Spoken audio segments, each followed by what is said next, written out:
Welcome, folks, to SoapboxTonight. Everybody gather around real close so you can hear me real good. Sorry we're running a little bit behind tonight because of some technical equipment issues.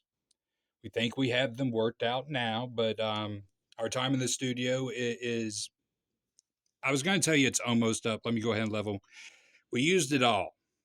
We kept trying to record, it didn't work. They have graciously allowed us some time in their let's just call it what it is. We're now being allowed to record in the closet of the studio. But big thanks to them. We appreciate it. We don't have long, so this is an abbreviated episode. How long? I'm not sure. They were a bit unclear when I asked them when they needed me out. They said 5 minutes ago. I'm not real sure what they meant. But anyway, we think we have the technical issues worked out. but yeah, we have literally no time. And this is all thanks to technology. Isn't technology great? Think how great it is now. Think about how great it'll be once AI is in everything. AI is going to be in your toasters. Oh, great. AI is going to decide my toast. Your kitchen cabinet will probably have an AI by the time it's done with it. What about your hearing aid? What about when they put AI in your hearing aid? Imagine that. Imagine AI. Let's take it one step further. What if they have weapons powered by AI? I mean, there are experts now saying that is not far along. It's not a far bend in the road to get to that point. That's right. We could have weapons making decisions for themselves sooner than you might think. So I have two questions for every policymaker, every elected official, bureaucrat, regulator, revenuers, anybody involved with AI, weaponry, politics, any of the intersections thereof. Question one: have you seen the 1983 classic film War Games? And question two: have you seen any of the Terminator movies? AI in weapons, probably not a great idea. Moving on, now an ad read. Hello, friends. Are you tired, run down, listless? Do you poop out at parties? Try this little bottle, Vita Vegemin. It contains vitamins, meat, vegetables, and minerals. Try some today. And now on to a very serious subject. All joking aside, today is October 7th, 2025. Today has been exactly 2 years since savages invaded a sovereign territory and proceeded to the softest targets they could find and slaughtered between 1 and 2,000 innocent souls.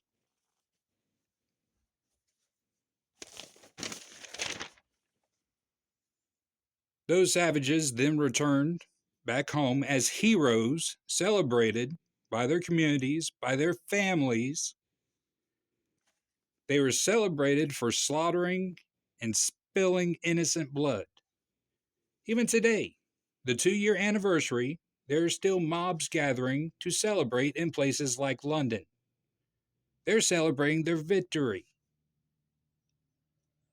And while they're in places like London, marching, a mob, celebrating, yelling Free Palestine, what are Londoners doing? Well, the only thing they can do, probably sit around talking about apples because of all the insane speech restrictions.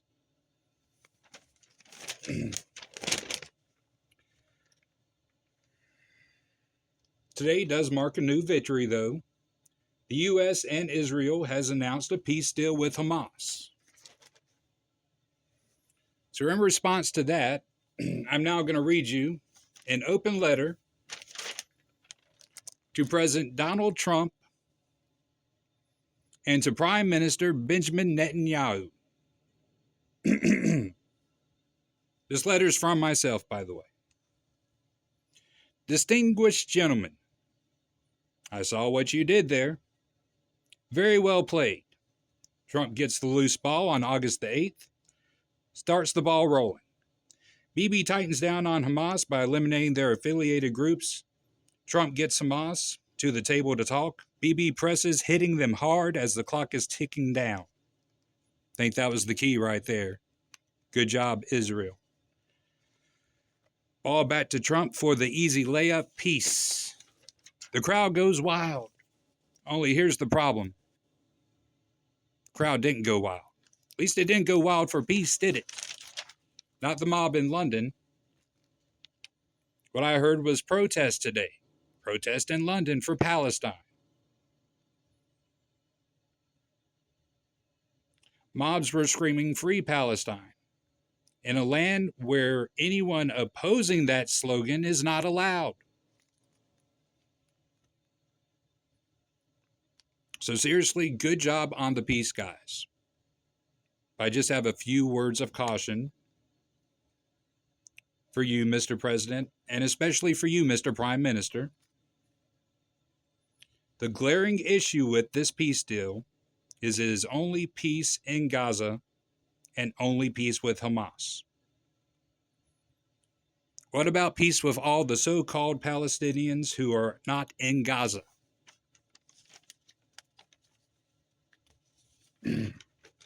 Sincerely yours, written from the soapbox.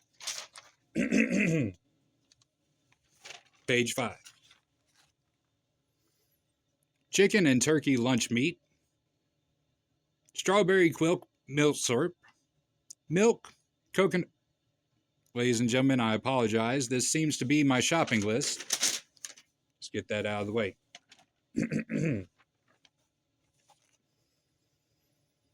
Finally, I don't know about y'all, but when I'm sitting around, have to wait for something, particularly an appointment. Doctor's appointments are the worst. But you sit around, you have to kill some time. I realize a lot of people look at their phones. I don't. I carry around a book somewhere.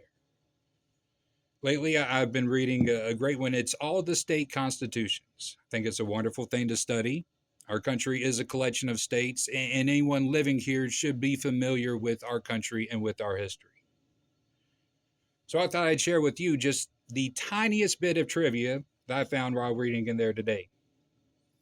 You may or may not be aware, and if you think about it logically, it probably should make sense that almost all of the states, because here's the thing, the federal, our whole country, one constitution, one has stood. You know, obviously not counting the Articles of Confederation. That was a completely different bag of worms. We've had one constitution, but while that's true, the states have had many. Just about all 50 states, I have to double check if it's all or just about all, have had revisions, have had completely new constitutions written. So the one state that has more constitutions than any was the state of Louisiana. They have had 11. State of Georgia is in a close second with 10. And that's it for our tidbits from the Constitution.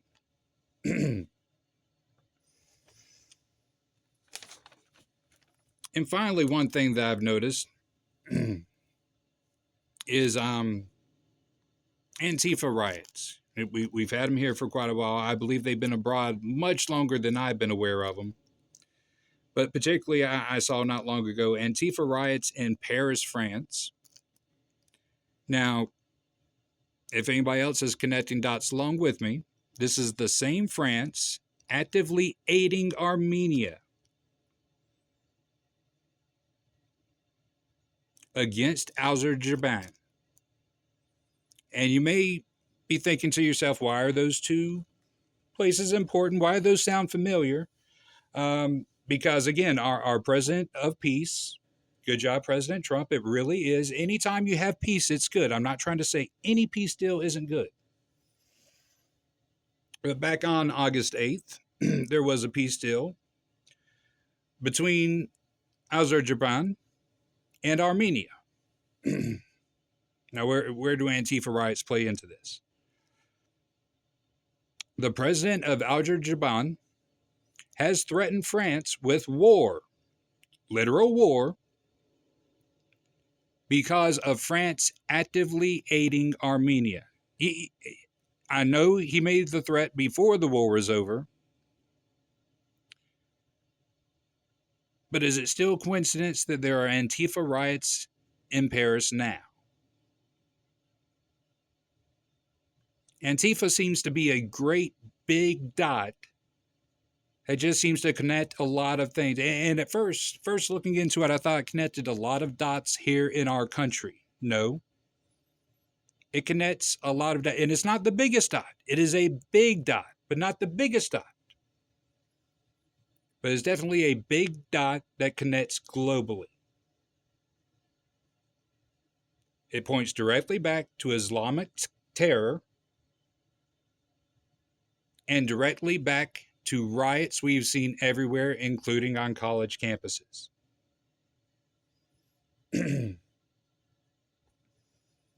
So, like I said, they told me they really needed me out of here 5 minutes ago. So, I really have a lot more I wanted to talk about. If you like to hear me talk about abortion, I plan on doing that. Tune in this Sunday to Soapbox Sunday. There'll be a link down below. What else did we get back to? Killer was recently released. Can you imagine how long he must have served? Well, he must have been in decades, right? He was in there like his whole life. Was he in there 60 years? No. Was he in there 50 years? No. Okay, let's cut to the chase. He was released after 7 years. We're definitely going to need to talk about that. I guess that's going to be on the show next week.